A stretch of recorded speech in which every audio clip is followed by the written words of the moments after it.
Então vimos aí a primeira parte dos vídeos, a segunda parte, e agora estamos na parte final, a terceira parte, e nós estamos estudando agora no tópico 2, no subtópico 1, que diz ensino ou instrução. A palavra doutrina vem do latim doutrina, que literalmente significa ensino ou instrução. Mas o termo apresenta vários níveis de significado de acordo com o seu contexto. Quando o texto sagrado expressa e perseveraram na doutrina dos apóstolos, Atos 2,42, isso significa que os discípulos permaneciam seguindo os ensinos dos apóstolos. Nesse caso, a palavra doutrina significa ensino, instrução. Deuteronômio 32,2. Estamos nos referindo aos ensinos bíblicos. Então, como os apóstolos, eles também receberam a palavra diretamente de Deus, a inspiração do Espírito Santo para escreverem a palavra de Deus, aqui os discípulos seguiam a doutrina dos apóstolos, quer dizer que toda a igreja seguia os ensinos apostólicos, os ensinos, a doutrina, a instrução. Então eles procuravam seguir aquilo que os apóstolos ensinaram para eles. Os apóstolos aprenderam as Escrituras e principalmente com quem? Com Jesus. Veja que quando eles foram presos, eles não eram estudados, não tinham feito nenhum curso teológico, mas os sacerdotes viam que eles tinham estado com Jesus, porque o que eles falavam era a pura doutrina bíblica. E de quem aprenderam? Eles falaram, olha, eles aprenderam de Jesus, eles estiveram realmente com Jesus, porque eles pregavam e ensinavam a legítima palavra de Deus, aprendida diretamente de Jesus, que é Deus. Assim também nós podemos aprender muita coisa com o Espírito Santo nos ensinando diretamente a nós. E também temos que saber que Deus continua falando conosco. Uma profecia é Deus falando. Uma palavra de sabedoria, uma palavra de conhecimento é Deus falando conosco. E também Deus fala diretamente com a pessoa. Então, tudo isso é ensino direto de Deus para nós. Então, como os apóstolos andaram com Jesus, aprenderam muita coisa ouvindo Jesus ensinar sobre vários assuntos, então eles passavam para os discípulos e os discípulos seguiam exatamente aquilo que os apóstolos ensinaram para eles. Subtópico 2, o conteúdo da fé. A palavra doutrina se aplica também a um corpo básico, coerente do ensino cristão, como os credos. Trata-se de um ensino sistemático sobre os dados da revelação. A fonte do conteúdo doutrinário é a própria palavra de Deus, auxiliada pela experiência cristã e com a ajuda do intelecto humano. 1 Timóteo 4,16, 2 Timóteo 3,16. Isso se faz por meio do ensino, da instrução. Quando o apóstolo Paulo diz, traz essas coisas à memória, versículo 14, ele está se referindo à sã doutrina, contrapondo os falatórios profanos, versículo 16. Os credos e as confissões de fé são dois tipos distintos de documentos eclesiásticos, mas com o mesmo propósito, interpretar as Escrituras para sintetizar o ensino da igreja. Os credos são genéricos e as confissões de fé são mais elaboradas e específicas. Então agora a mesma palavra doutrina, que vem de instrução, que vem aí de ensino, aí se referindo à palavra dada diretamente por Deus, agora essa doutrina tem a ver também com as reuniões que se fazem na igreja, que visam construir aí um credo da igreja. Nós temos aí o credo da Assembleia de Deus, por exemplo, que é o que? Uma confissão de fé. Então são coisas elaboradas com inteligência humana, sempre olhando a palavra de Deus, o que diz, e então se cria aí esse credo que vai ser uma norma para aquela denominação. Então, em que nós acreditamos? Nós estudamos aí um trimestre todinho sobre isso, Em que nós acreditamos? Então, por exemplo, pentecostais, todos os pentecostais acreditam no batismo no Espírito Santo com a evidência do falar em línguas, que a gente chama de língua estranha, né? São as línguas espirituais.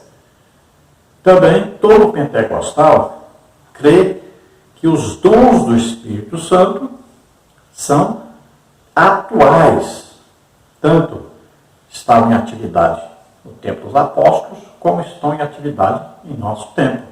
Então, uma igreja legitimamente pentecostal, em seu culto, sempre existem as manifestações do Espírito Santo, além da pregação da palavra de Deus, o ensino da palavra de Deus, os louvores, né? Aí existem também as manifestações do Espírito Santo. E tudo isso concorda sempre com a palavra de Deus. Então, os credos são genéricos, né? De maneira a gente pegar várias coisas. Já a confissão de fé já é uma coisa mais bem elaborada, estudada, para concordar sempre com a Bíblia. Subtópico 3, a nossa confissão de fé e a Bíblia. A nossa confissão de fé não é de autoria particular, pois expressa o pensamento e a vida da igreja. Esse documento é submetido a escrituras e estão em conformidade com elas. A nossa declaração de fé ocupa extraordinária importância na vida da igreja como sumário doutrinário da Bíblia e ajuda para a sua compreensão, além de servir como proteção contra as falsas doutrinas. Entretanto, a palavra final é a Bíblia. A declaração de fé expressa a doutrina oficial da igreja. Há no Novo Testamento embriões de credos e confissões de fé, como Mateus 16,16, Filipenses 2,8-11, 1 Timóteo 6,13, que foram desenvolvidos ao longo da história da igreja. Então nós temos aí o credo, se você quiser ver alguma coisa sobre isso, né? Nós já estudamos aí 3 meses, né, sobre o nosso credo, e você pode ver aí no estudo de hoje, lá onde nós temos o estudo escrito. Nós temos tanto no site, né, www.apazdosenhor.org.br/Prof. Henrique, como também nós temos no nosso blog. Então você vê aí o endereço e você entra lá e vai ver o nosso credo. Aí bastante coisa em que nós cremos, né, e quais as normas, quais as doutrinas que nós devemos seguir. Então são doutrinas bíblicas que estão contidas aí no credo como orientação para todo aquele que faz parte da nossa denominação, Assembleia de Deus. É claro que existem várias Assembleias de Deus no Brasil. Então, as Assembleias de Deus geralmente seguem este credo. Então, os credos, eles são de acordo com a vida cristã. Eles vão olhando o que é necessário para organizar, né, para manter no rumo correto a igreja. Por exemplo, eu abri uma igreja agora em Americana. O mesmo credo da Assembleia de Deus que foi colocado aí pela CPAD é o mesmo credo da Assembleia de Deus onde eu abri. E assim também as várias Assembleias de Deus seguem, né, como se fosse assim, um mapa, né, para a gente seguir, para estar sempre dentro das Escrituras, dentro da Palavra de Deus. Tudo é colocado à prova com a Bíblia perto. Concorda com a Bíblia? Então está bem. Não concorda? Então está errado. Tópico 3. Cuidado quanto aos modismos. Um novo cuidado com a doutrina deve ir além do combate aos modismos e servir para defender a nossa fé das seitas heresias, refutar os erros que se opõem aos ensinos bíblicos e persuadir os contradizentes para que eles se convertam ao Evangelho. Devemos fazer o melhor para Deus. Então nós temos que tomar cuidado, porque sempre surgem os modismos, ou seja, coisa da época agora, né? É uma moda nova. Existem as seitas, as heresias. Então nós temos que tomar todo cuidado, sempre olhando para a palavra de Deus e comparando, né? Isso aqui está certo, isso aqui condiz com o que a igreja sempre fez, aconteceu isso, há muito tempo que acontece isso na igreja, então, tudo bem, mas tem coisas que não.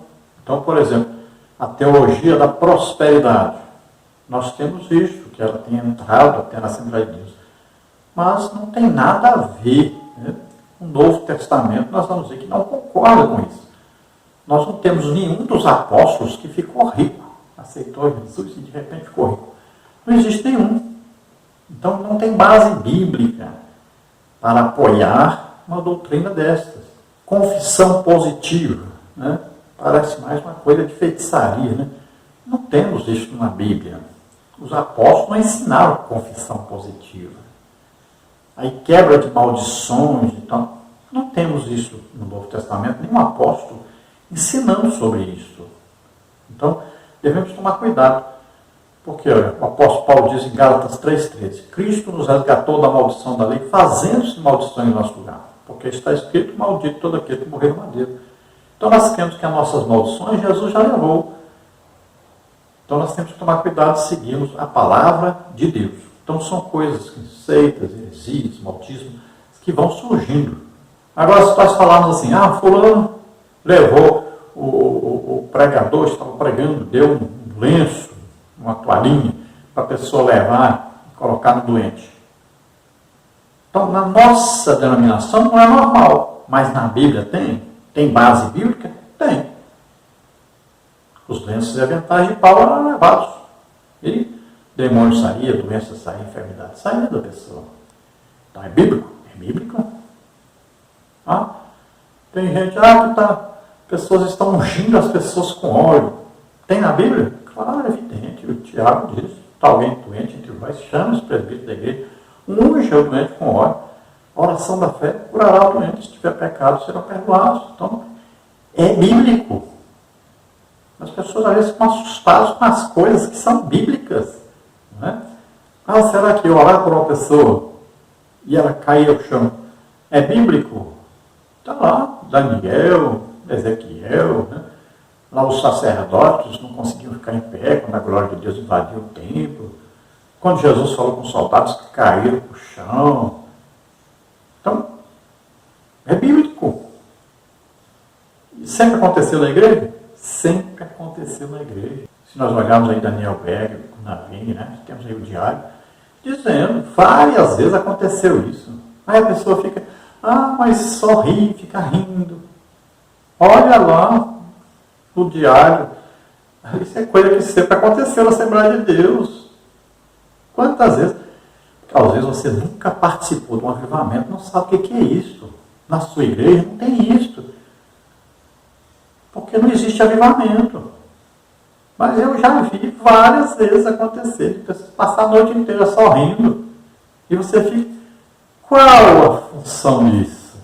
Não interessa, quem faz é Deus, pergunta para ele. Você vai discutir com Deus? Coisa que ele faz. Então, cuidado. Às vezes você está falando coisas porque você não tem uma vida avivada. Você não sabe o que é um avivamento, nunca participou de um avivamento. Fica falando que não conhece, não sabe nem a igreja, nem a história da sua própria igreja. Procure ver as pregações de John Wesley, Whitefield. Veja aí, diário de Gunavim. Você vai ver que sempre aconteceram essas coisas. Então isso não é uma doutrina bíblica. Não tem isso na Bíblia dizendo, você, quando orar, a pessoa vai cair, a pessoa vai rir, não sei o quê. Não tem. Mas o que João diz? Olha, aconteceu tanta coisa que não está escrito. Se fosse escrever tudo, os livros não caberiam. Tem muita coisa que nós não sabemos que acontecia. Não foi escrito. E é coisa da igreja, coisa que sempre aconteceu com a igreja. Então fique aí espantado com as coisas que o Espírito Santo faz. Dentro desse assunto, então, vamos ver aí sobre o tópico 1, modismo. Essa palavra traz a ideia do que está na moda. Isso se aplica também no campo teológico. São os ventos de doutrina que vêm e se vão. Efésios 4,14. Que tem caráter efêmero, passageiro, que para nada aproveitam. Em outras palavras, são inúteis e inaproveitáveis. Quem não se lembra do dente de ouro? Do dom da unção cai-cai, do sopro santo, do G12, a febre dos anjos e de outras aberrações doutrinárias? Onde estão seus promotores e expoentes? Não há como combater esses abusos e essas práticas exóticas sem o conhecimento adequado da palavra de Deus. Tito 1,9. Então veja que são nomes que aqueles que não sabem o que é avivamento colocam nas coisas que estão acontecendo. Que coisa nova! Olha bem, o avivamento da Rua Azusa, 1906. É coisa nova isso? 1906 aconteceu essas coisas e acontece até hoje. E por falta, talvez, de informação, as pessoas não sabem que continua acontecendo tudo isso. É coisas tremendas que estão acontecendo. E aí a pessoa nem sabe, né? Nem tem a noção do que Deus anda fazendo na Terra. Fica fechadinho ali só no seu mundinho pequeno, não sabe nada do que Deus está fazendo. Então não conhece as coisas, não sabe as coisas, não sabe o que acontece na igreja. Isso sempre aconteceu. Falar que é modismo, que é coisa que está acontecendo agora, isso? Como? 1906 é hoje? É coisa passageira? Tomemos cuidado. Vamos ler pelo menos a história da nossa igreja. Parece que as pessoas não sabem nem a história da própria denominação. É uma coisa absurda. Agora, existem os abusos, existem as coisas falsas, existem as imitações de Satanás, existem. E nós temos que ter discernimento para saber o que é de Deus e o que não é. Agora, não podemos generalizar. Isso aqui não tem nada a ver, que não tem proveito. Fale com o Espírito Santo que não tem proveito do que ele faz. Porque são pessoas de Deus. Existem milhões de conversões, milhões de partidos do Espírito Santo, milhões de almas salvas através dessas pessoas que Deus usa. E você está condenando essas pessoas. Você está dizendo que eles são do diabo. Porque se não é de Deus, é do diabo. E cuidado. Às vezes você está blasfemando contra o Espírito Santo. Tem que tomar cuidado. Então é falta de conhecimento até da própria história da igreja, né? Das coisas que acontecem desde muito tempo mesmo. Então não é modismo. Isso tem que olhar o que é modismo e o que não é modismo. Modismo é coisa passageira. Então uma coisa que tem aí mais de 100 anos não é passageira. E como a gente não tem escrito, né, sobre essas coisas antes, não quer dizer que não existiam antes. Subtópico 2, procura apresentar-te a Deus aprovado. Essa qualificação vem do Espírito de Deus. Apresentar-se a Deus aprovado significa estar disponível, testado e aprovado por Deus e reconhecido pela igreja. 2 Coríntios 10, 18. Desde muito cedo na história do cristianismo, que a igreja precisou enfrentar uma avalanche de heresias e aberrações doutrinárias ensinadas pelos falsos mestres. 1 Timóteo 1, 4, 6, 7, 4, 7, Tito 1, 9. Os maus obreiros e os obreiros fraudulentos, 2 Coríntios 11, 13, Filipenses 3, 2, serão desmascarados e reprovados, Mateus 7, 21 a 23. Então procura apresentar-te a Deus aprovado, como obreiro, aprovado por Deus. Muitas vezes a pessoa pode ser aprovada por Deus e reprovada pela igreja, sabia disso? Do jeito que a igreja está vivendo hoje, olha a qualidade espiritual. Não se vê mais dons na igreja.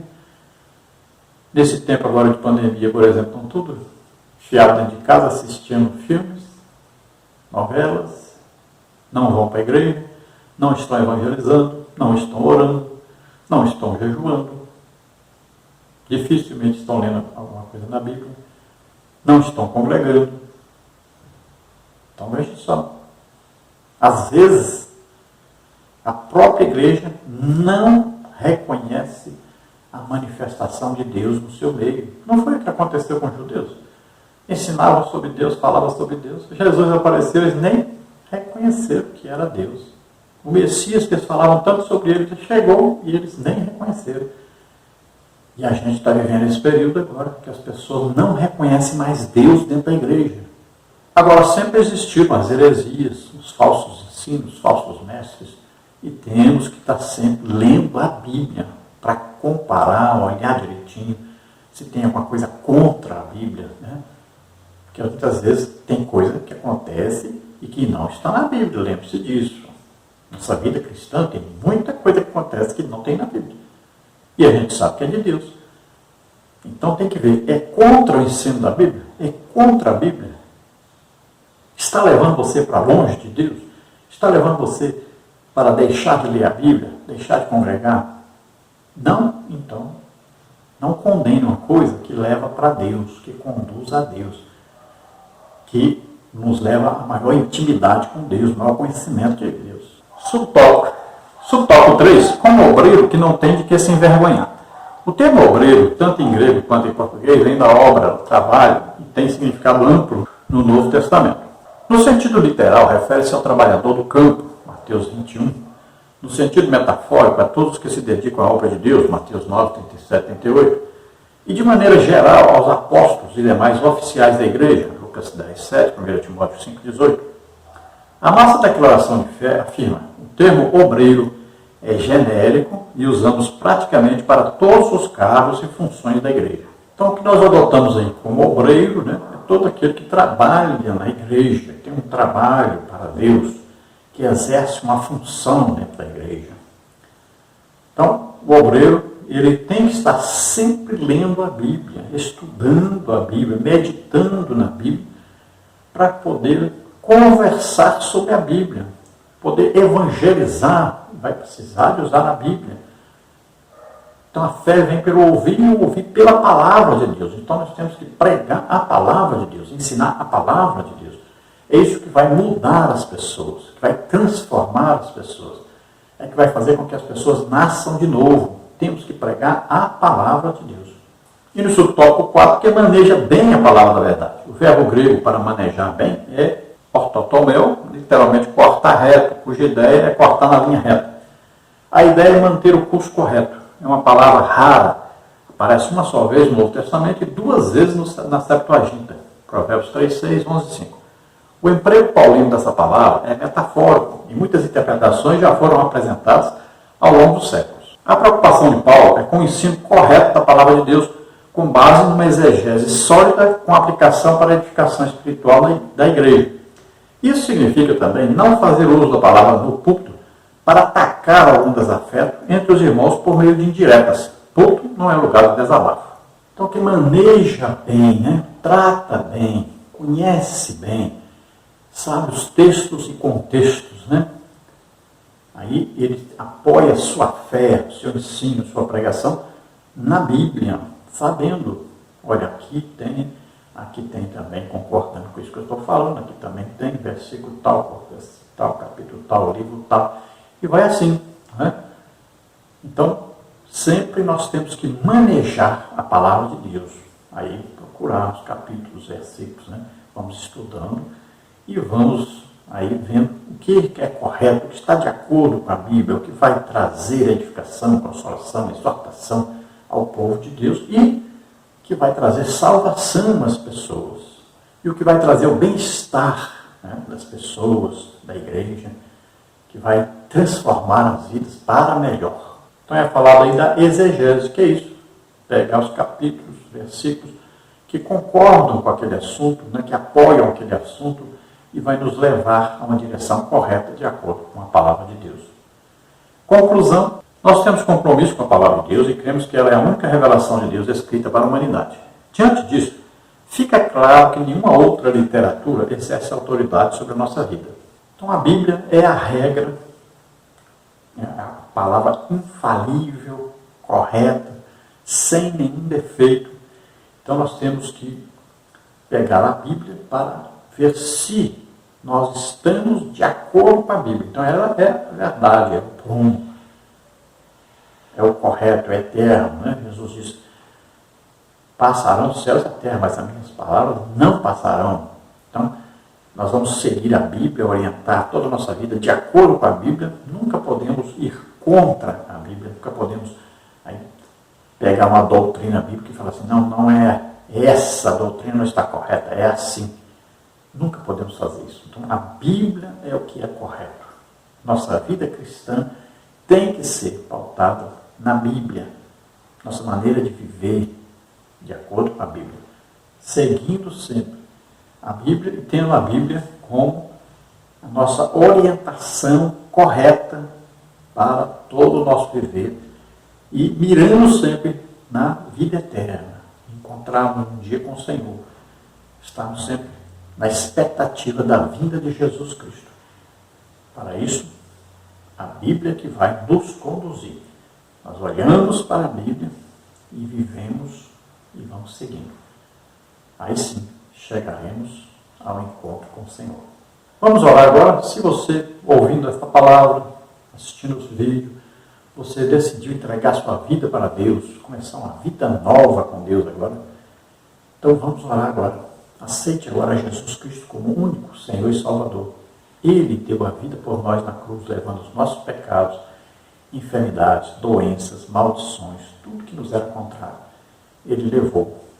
E ele ressuscitou ao terceiro dia, está sentado à direita do Pai, intercedendo por nós. Creia nisso. Aceite agora, entregue sua vida a Deus. Vamos orar. Se você está doente ou enfermo, acredite no poder de Deus. Não é só acreditar nas Escrituras, mas no poder de Deus também. Acredite, Deus te cura agora. Vamos orar. Pai querido, em nome de Jesus te apresentamos essas vidas que se chegam a Ti. Uste força. Mostra a eles a luz. Jesus Cristo disse: eu sou o caminho, a verdade e a vida. Ninguém vem ao Pai a não ser por mim. Jesus disse: eu sou a luz do mundo. Quem me segue não andará em trevas. Ó Senhor, mostra a eles agora Jesus Cristo, o Salvador. Salva agora, Senhor. Escreve seus nomes no livro da vida, Senhor. Aqueles que estão doentes, enfermos agora, em nome de Jesus, solta. Toca neles agora, Senhor, cura totalmente em nome de Jesus. Solta toda doença, toda enfermidade em nome de Jesus. Amém. Glória a Deus. Aleluia.